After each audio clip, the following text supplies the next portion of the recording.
The following is a hockey podcast out of Vancouver and Surrey, British Columbia. It'll only consist of a lot of puck talk and even more BS, or in actual words, banter and satire. Enjoy, and as always, go Canucks go.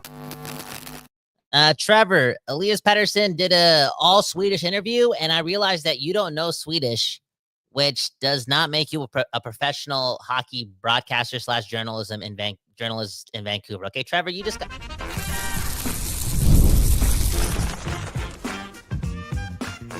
You're Locked On Canucks, your daily podcast on the Vancouver Canucks, part of the Locked On Podcast Network, your team every day. He's back, and we're back here with another episode of Locked On Canucks. My name is Trevor Beggs, co-host of Locked On Canucks, and also a Canucks writer currently with the Daily Hive, Vancouver. Before we dive into the show, we got to thank you for tuning in to Locked On Canucks, because it is your Canucks every damn day. And we're not here without you tuning in, and we're not here without Elias Pettersson. Again, in the news again, but guess what? This guy's coming back bigger, better, and badder than before, with a meatier neck than before. So let's talk about Elias Pettersson, his recent interview, takeaways from it on this episode of Locked On Canucks. And let's get into, again, a bit more of the rumor mill right now, because this is, the beginning of what, Kyle, a 9 to 10 day silly season here in the NHL. This is a jam-packed stretch for NHL teams to really redo their rosters here. So let's dive into some of the rumor mill there. And of course, talk a bit more about the Abbotsford Canucks, this celebration. Man, oh man, the Vancouver Canucks, the Abbotsford Canucks, they're finally champions, baby. Let's go.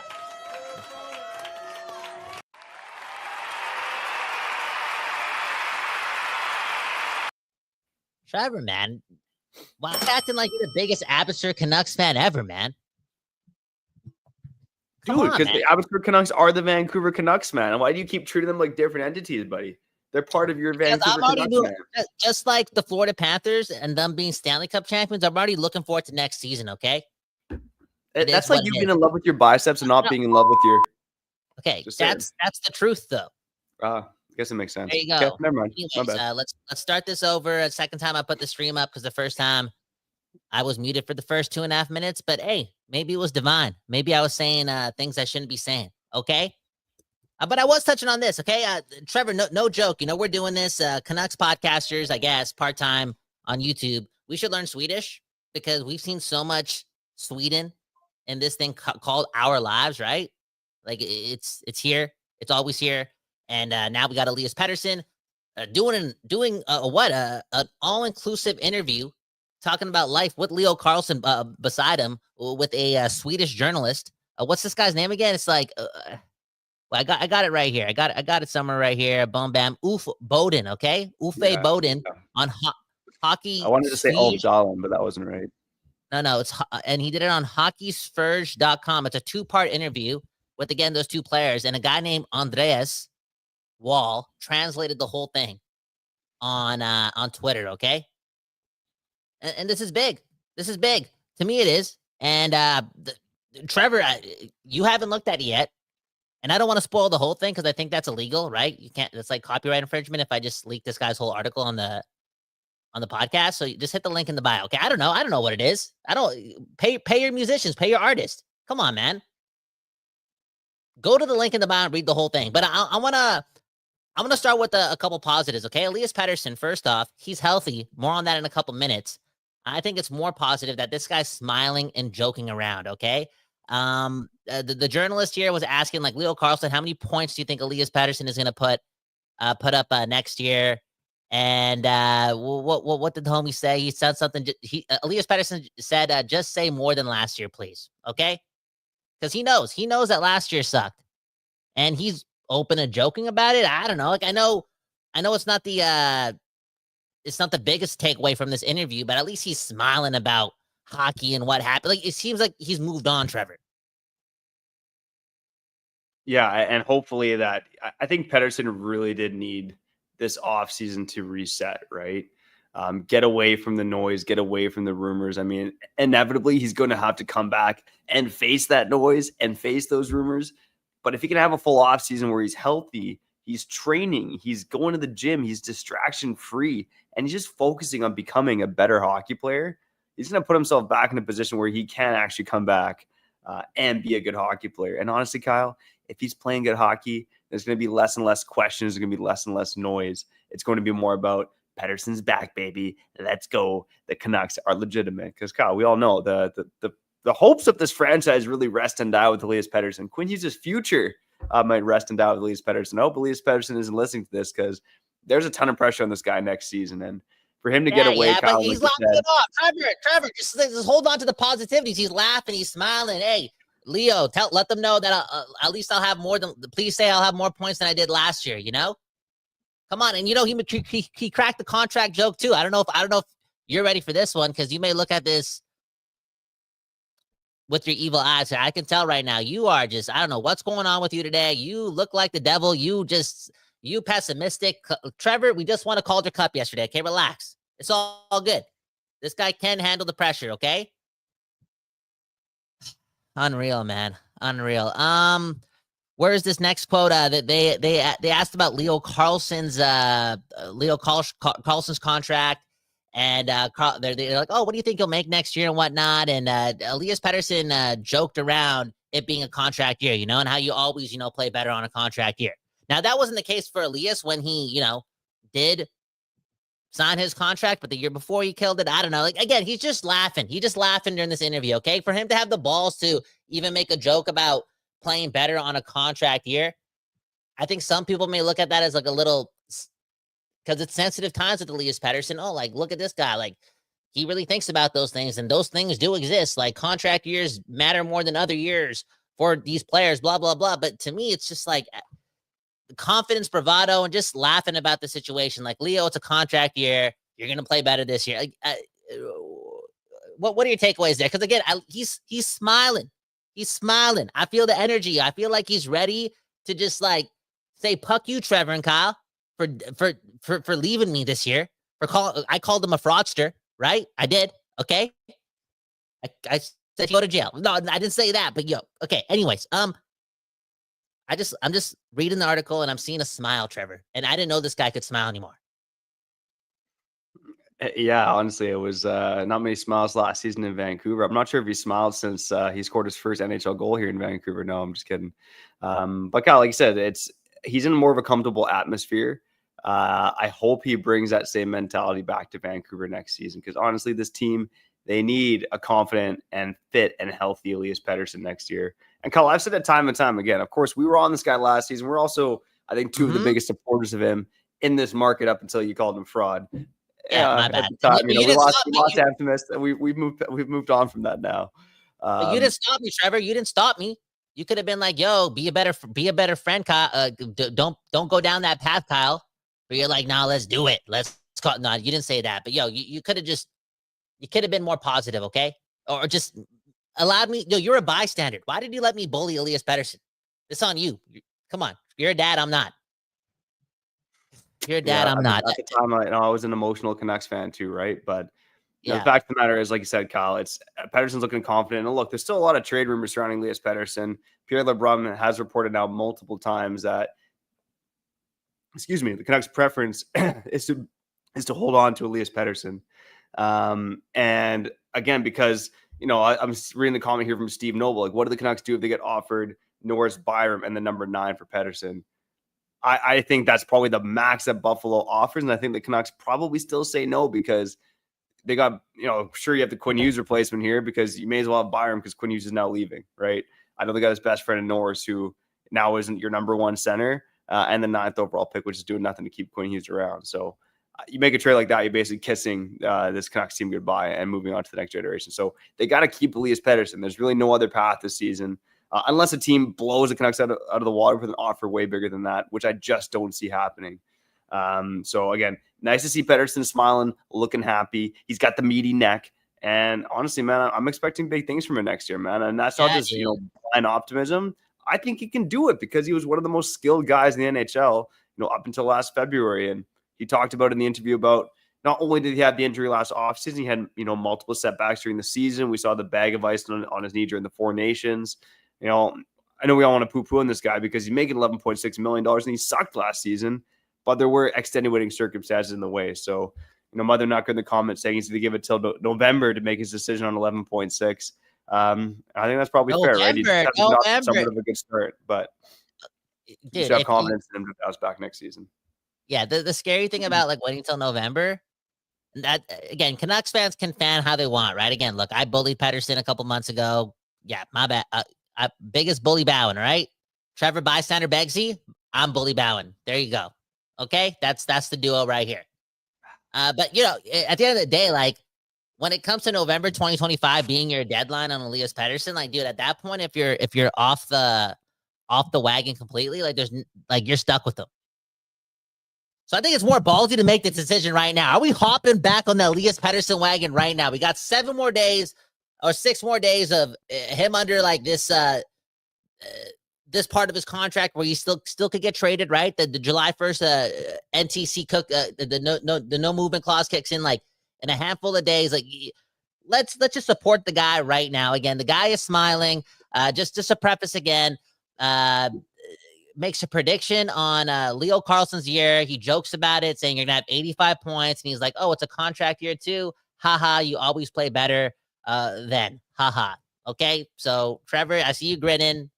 Trevor, he's not being selfish. He's not talking about. There's no individualism there. He's just laughing. He's laughing, Trevor. He's laughing. Okay, can we go to a more positive part? Because I don't want to. Trevor, do you want to comment on that? You want to? No, what I want to do, Kyle, is I want to meditate for 5 seconds and make my decision. Am I hopping on the Elias Pettersson bandwagon right now? Okay, ready?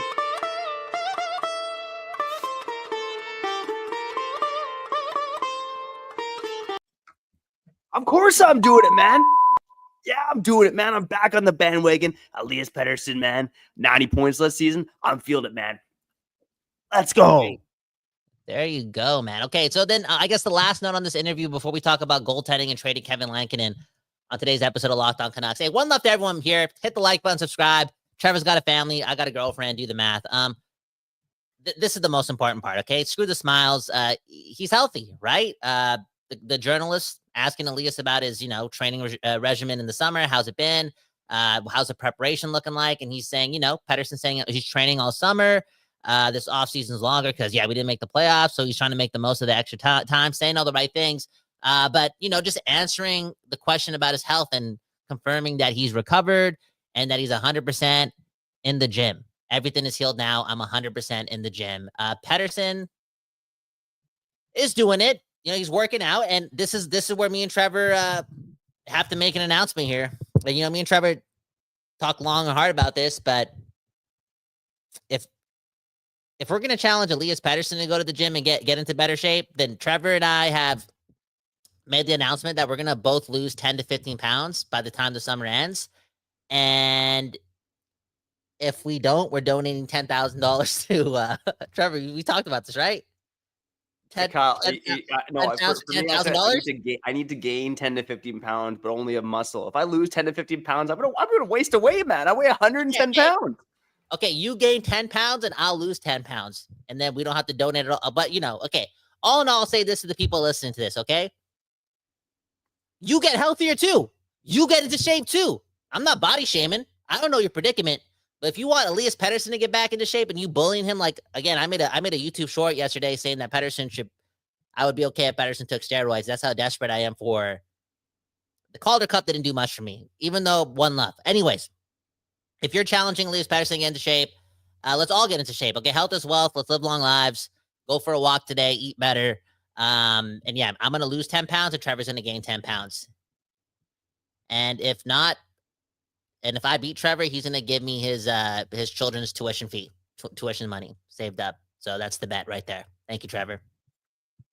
Thank you, Kyle, and thank you for the Locked On Canucks listeners. Okay, we'll be back to decide to talk a little bit more Pettersson and a lot more about the trade market out there. And are the Canucks actually going to trade Thatcher Demko? What? That's coming up next on Locked On Canucks. Man, oh man, what a nutty start to the show. And it's a good thing that this episode of Locked On Canucks is brought to you by wonderful Pistachios. Are you looking for the snack that's delicious and nutritious? Are you looking to shove a bunch of nuts in your mouth? The answer, of course, is wonderful Pistachios. Wonderful Pistachios, man, oh man, talk about those gains. They are one of the highest protein nuts. Each 1 ounce serving has 6 grams of protein, giving you over 10% of your daily value. Plus, they're packed with fiber and better for you unsaturated fats to help keep you feeling fuller for longer. And you know me, I shove naked nuts in my mouth 24/7, sometimes even in the middle of the night, because sometimes you wake up and you get a little snacky, okay? And I like the no shells variety. Again, no shells. I just grab the nuts. That's all I do. And with Kyle, he's more of a gentleman than me. He likes the teas, so he likes the in-shell options. And those, of course, are a classic favorite. So whatever nuts that you like to shove in your mouth, just make sure they're the nuts from Wonderful Pistachios. Again, treat your body right. Shove the nuts in your mouth and visit wonderfulpistachios.com to learn more. Boom, bam.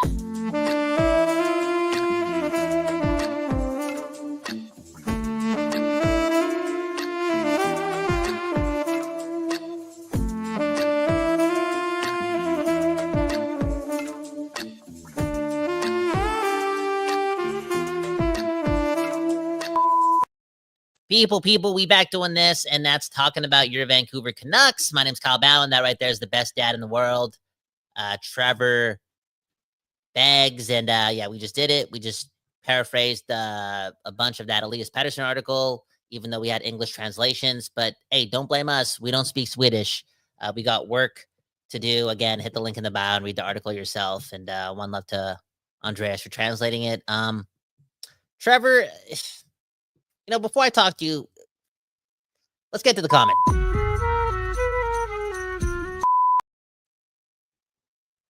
Angelo saying, let's go trade Demko. What's the wait? I was going to do some foreshadowing. I was going to give you a little segue. But is this where we're going? Is this like the Rutherford and Alvin special? Like, I know Miller got traded, but he asked for a trade. Is this the, whoa, I didn't see that coming. And considering like Arturs Silovs did what he did yesterday, like, I don't know, like, are the Canucks considering it just because they need a lot of help and Silovs is like, a cost-controlled asset for a bit? Demko, Elias, Papalitis, like, we already signed Lankinen. Is Demko the odd man out? It kind of seems like that. I certainly think there's a chance, right? And Kyle, we've talked about it before. I think Kevin Lankinen is the least likely goaltender to get traded of the Canucks 3 netminders. But it was interesting, just talking to a couple guys at the Abbotsford Canucks game in Game 4, a couple of insiders, I'll say a couple of guys that know a thing or two more than me. And one of the points they made is, maybe pump the brakes on Silovs' value. Like, this guy could still get through waivers. And I'm going, really? After everything he did?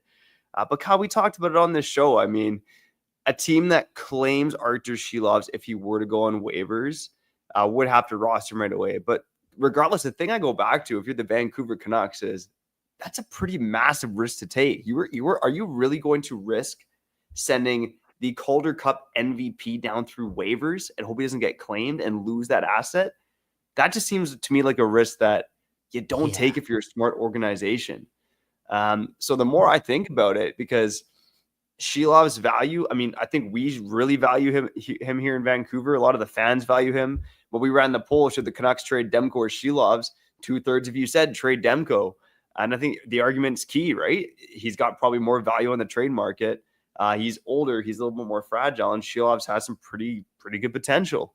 I'm still a pretty big Demko believer in this market, but just from an asset management standpoint, it certainly seems like there's a good chance that the Canucks trade Thatcher Demko here. And again, I think it's fair to start talking about the return a little bit. We talked about Tyson Forster on yesterday's episode too, and maybe Silovs being involved in that trade. Could that be a trade where Demko's involved? Because I think Philly is just a really interesting team right now in the sense that, they're not really a seller. They want to build for the future, but they absolutely need goaltending. Their goaltending was some of the worst. Silovs is not going to Philadelphia. Demko probably, and I want to bring that up. I thought of a crazy trade scenario. Okay, go ahead, Trevor. Go ahead. Yeah, no, I'll say quickly. Again, just from talking to a couple guys at the Abbotsford Canucks game around the rink, they said one thing to watch for is, again, Ian Clark is still employed by the Canucks. He's not really doing much for the team, but he's still under the books. If he were to go to Philadelphia, I was told that really watch for Arturs Silovs to be potentially going to Philadelphia if Ian Clark were to go there. He's got 1 year left on his contract with the Canucks.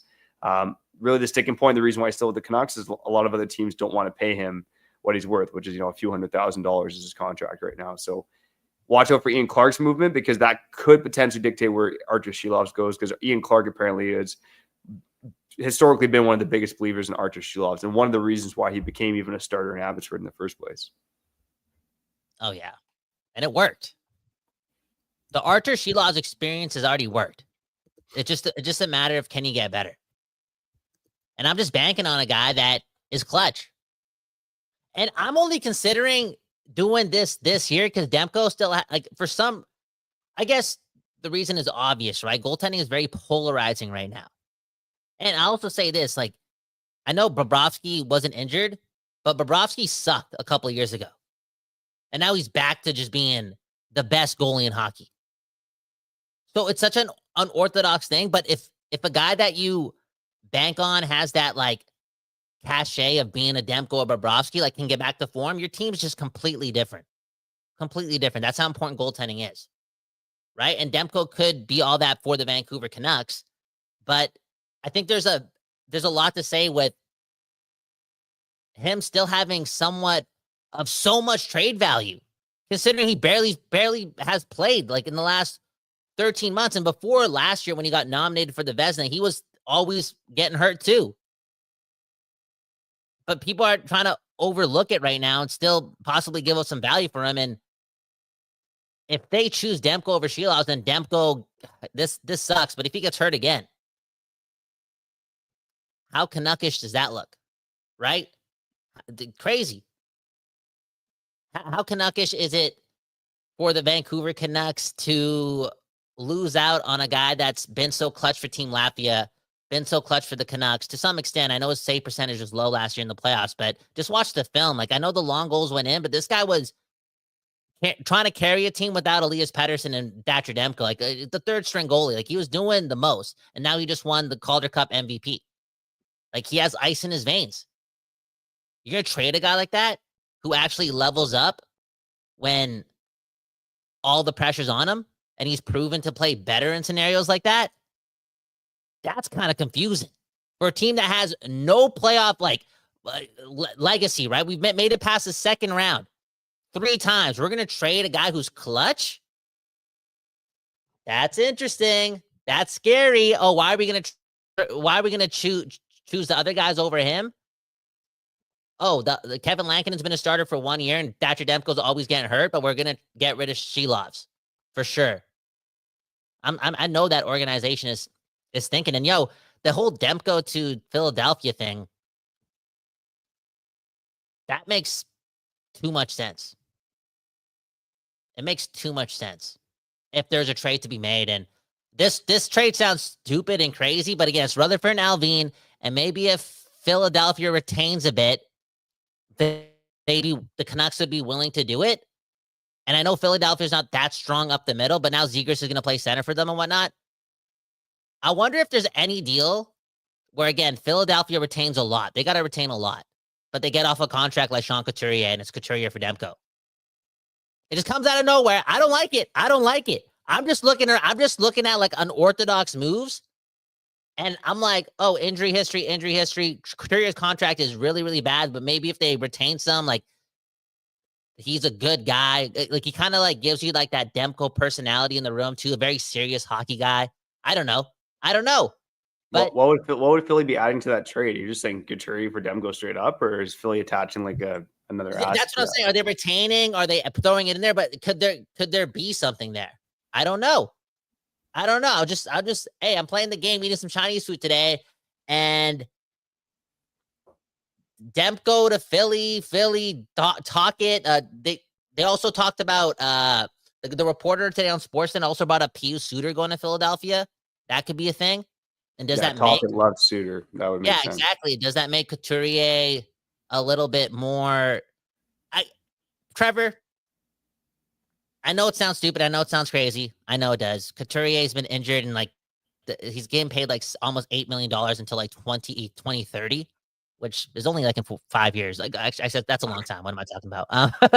I know it's a lot, but if they retain some and if Rutherford and Alvin are scrambling and they got a surplus of goaltenders,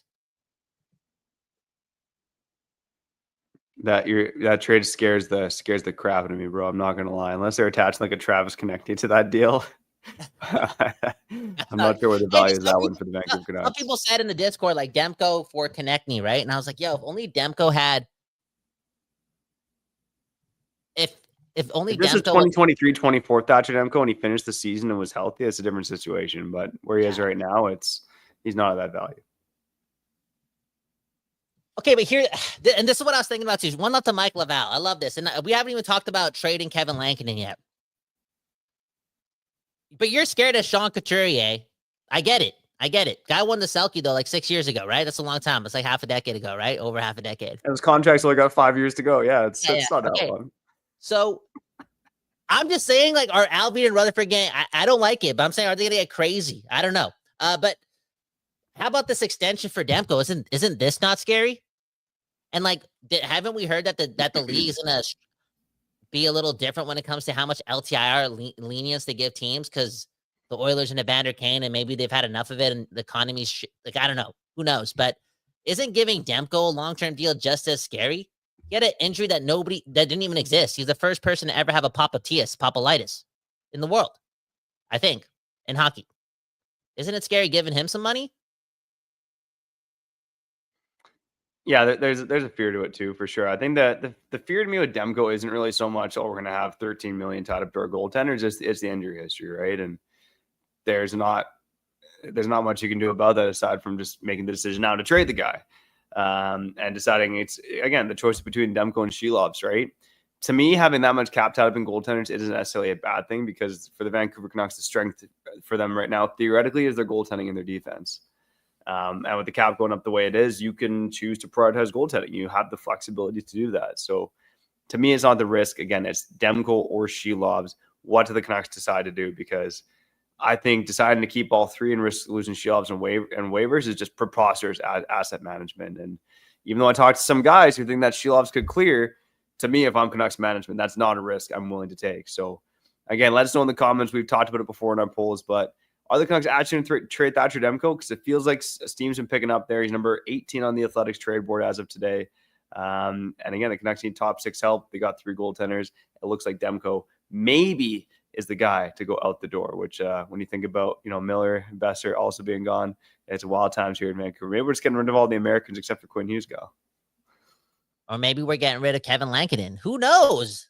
All right, let's go ahead. Who knows? No, I just want to say, like,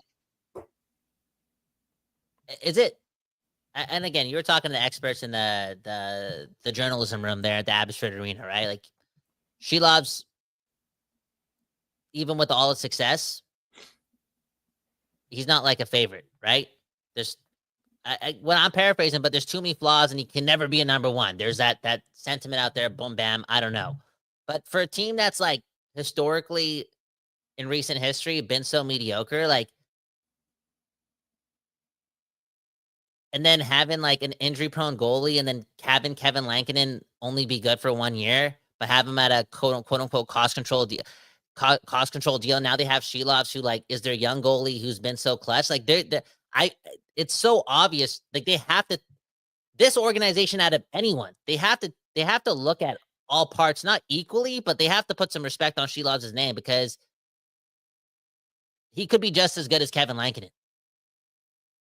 Like, how can you not say that? He's been clutch, and last year was tough. Like, in the NHL, first of all, Rick Tocchet, kind of gave up on him.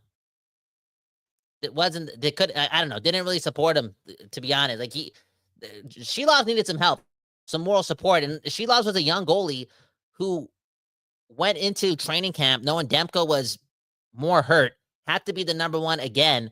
And then that locker room was just hideous.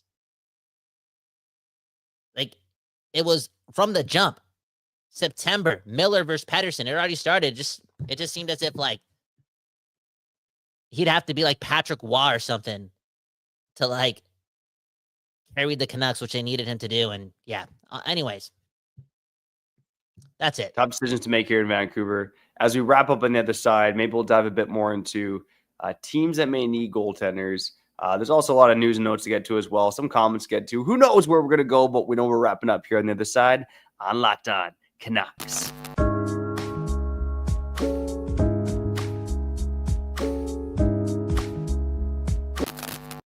Okay, we back doing this. You good, Trevor? Or you just read a I'm comment ready, or something? man. You I'm made a good to face. go. Okay. I'm good to go. My name Kyle. That guy right there is Trevor Baggs. Thanks for being here. Thanks for supporting the show. Subscribe, leave a review, a nice review, or if you're mad, you can leave just be honest. But all the support, it goes a long way. Trevor's birthday's coming up soon. If my math is correct, right? Yeah, yeah, When is it? True story, man. Tomorrow? Tomorrow? No, not even this month. It's Oh, next month. yeah. Okay. All right. Yeah. Okay. Next. Thanks, man. I'm pushing this issue right here, man. Okay, Jeremy L saying you trade Lankinen. Okay, you don't owe him anything. I know you just signed him. But you gave Lankinen a chance, and he got himself a good contract. You don't owe him anything, and be the rational guy. Like you're not budging on this. You see it's mission impossible for the Canucks to trade Kevin Lankinen. Like he's a forever legacy Canuck. Like he's Roberto Luongo or something. Like, or is it because you believe in him? Or is it because you believe in him? Like that has to, like, I want that to be the case with you. Like for you, it's like Kevin Lankinen is untouchable, not just because they just signed him, but because you actually believe that if he has a proper backup, he doesn't have to play 65 games. He can be really good. I believe. I think there's a couple of things here. I believe that's the case. I believe you have Lankinen solely as your 1B. He plays that 35 to 40 games. He's going to give you above average goaltending on most nights. I also believe that he is tradable. I just don't think the Canucks are going to trade him. I think it just comes down to Demko or Silovs. And I hope I'm wrong because I hope that they're gauging trade values on all three of their goaltenders. I think Demko would have the highest trade value. And I'm starting to lean towards him being the most likely of the three to be traded, even though I'm a huge Demko believer. I've said it before, and I should probably stick to my take, although it's maybe changed a tad since Silovs has actually gone on and won the MVP of the Calder Cup playoffs. But I'd be leaning potentially more towards trading Silovs because I'm still a big believer in Thatcher Demko, and I think Kevin Lankinen is slotted in perfectly as a 1B goaltender. But I think my take about the Canucks not trading Kevin Lankinen isn't so much that I don't think he's tradable.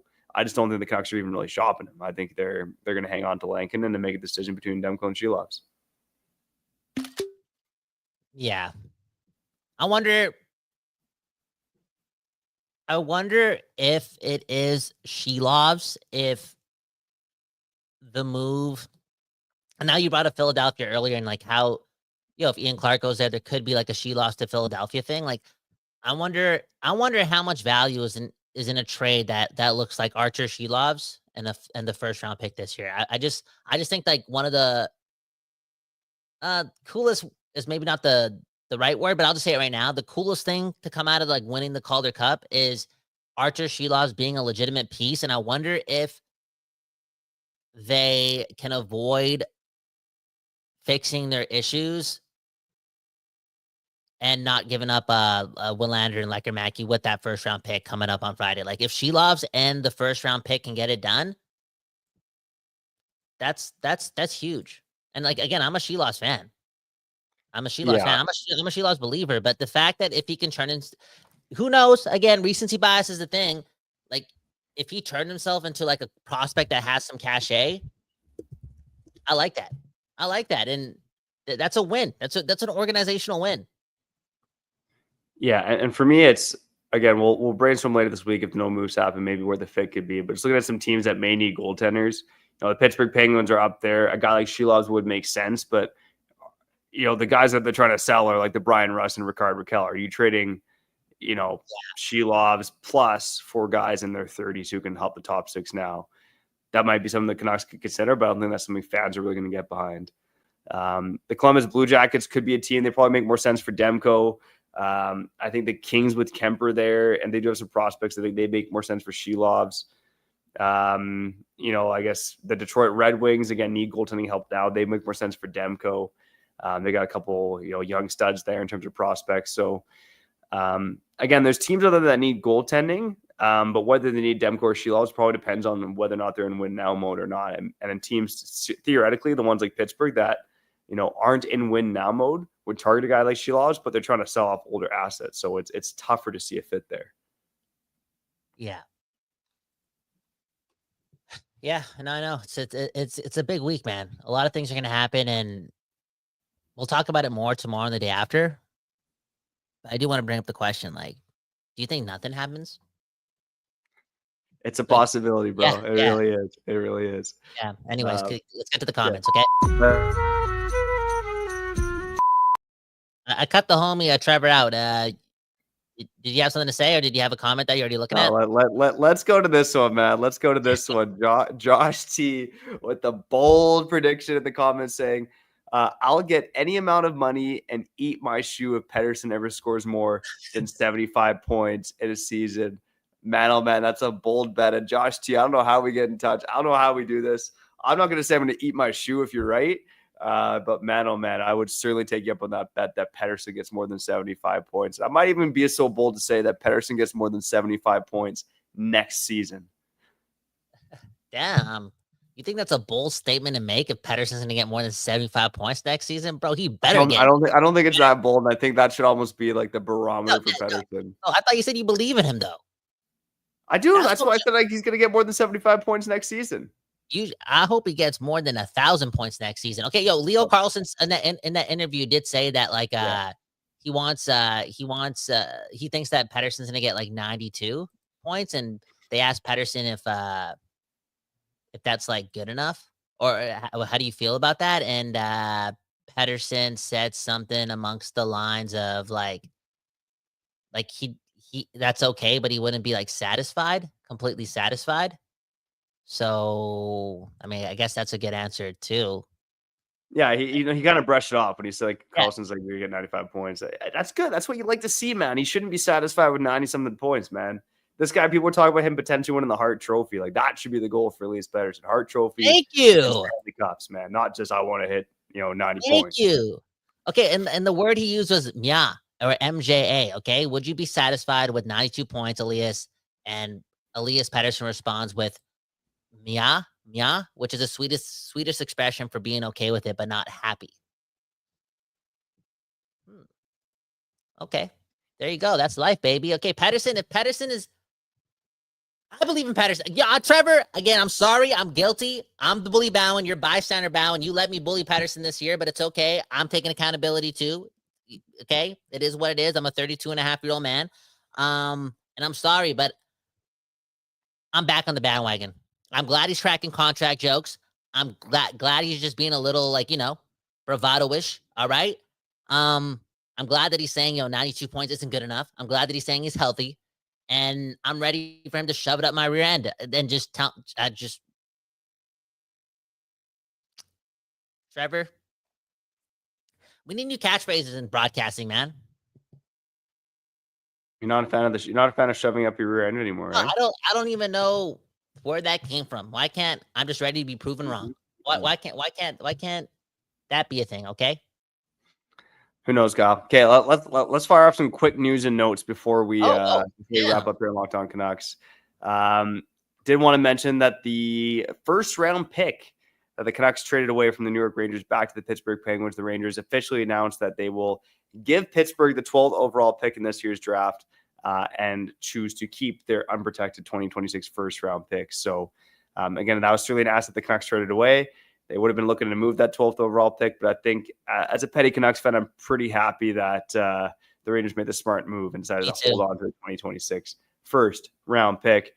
Brock Besser in the news quite a bit recently. Where is he going to go? You've probably read the reports about the Boston Bruins being interested in him. We've all heard about the Minnesota Wild. Another team that's come to the forefront recently, the Ottawa Senators. Travis Green is a former head coach. Apparently, the Ottawa Senators looking to bolster their top six. Apparently, Brock Besser could go there. I do see a bit of a hard time envisioning that happening, but Kyle, tell me I'm wrong there. Could you see Brock Besser going to the Ottawa Senators? I still think Brock Besser's coming back to the Canucks. I got my sources telling me something's good. Like, just hey man, I believe it, man. I believe it, and I think it's going to be a little bit more friendlier of a deal. And I think Pettersson has sent him progress report pictures. Like, Trevor, if I sent you a photo of my six-pack right now, which it doesn't exist, but what if I photoshopped it, you'd be motivated to go to the gym, right?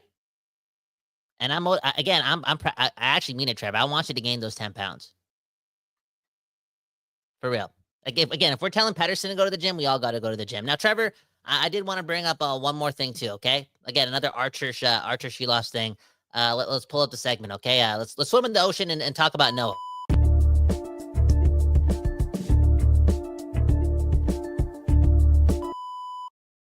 I guess the whole show has been in the ocean because we've been scouring the internet and looking at some like Canucks facts that other people have been talking about. And look at this one from Noah, okay? Talking about Arturs Silovs, what he's accomplished already, okay? Trevor,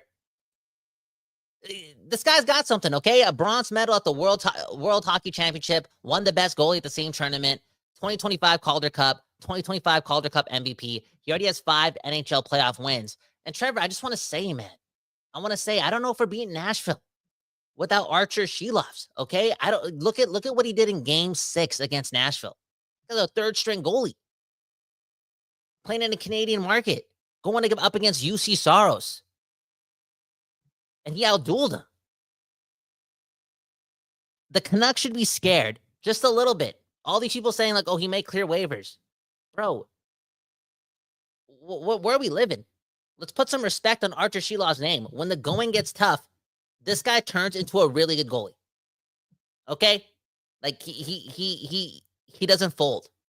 He doesn't give me those Stuart Skinner vibes, which I know Skinner beat him in a series and whatnot, blah, blah, blah. But we didn't have Pettersson, we didn't have Besser. This guy's a third string goalie. He played McDavid and Drysdale. I think Silovs is a lot better than anyone knows. I think he has a lot of untapped potential, and he's already proven a lot in his young career. And I'm going to be scared if we choose Demko or Lankinen over him, just because I think he kind of deserved that. Yeah, I mean, there's not much more you could do as a goaltender at his level. The next step for him is to be a full-time NHLer. Man, oh man, what a jam-packed show today. I think Han G in the comments, one last one I'll shout out. Should be on a t-shirt. If I were telling Pettersson to go to the gym, we have to go to the gym. That's a t-shirt that goes hard. Kyle, you were making the shirts, man. There's an idea for you. Look at that. Give him. Oh, damn. Okay.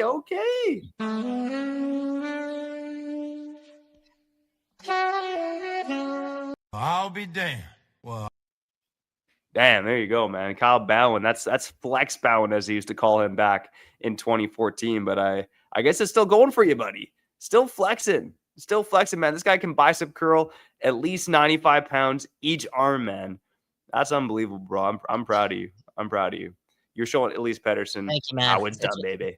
It's what happens when you read books. Right now, I'm reading a book on Patrick Waugh. His dad wrote it. Reminds you a lot of Arturs Silovs in his story, okay? So, Kyle, last question. Are you on PEDs? It's chicken curry, man. I'm on chicken curry. The only thing I be eating is chicken curry, baby. All natural Fiji masala, baby. Come on, man. Look at that. Come on, man.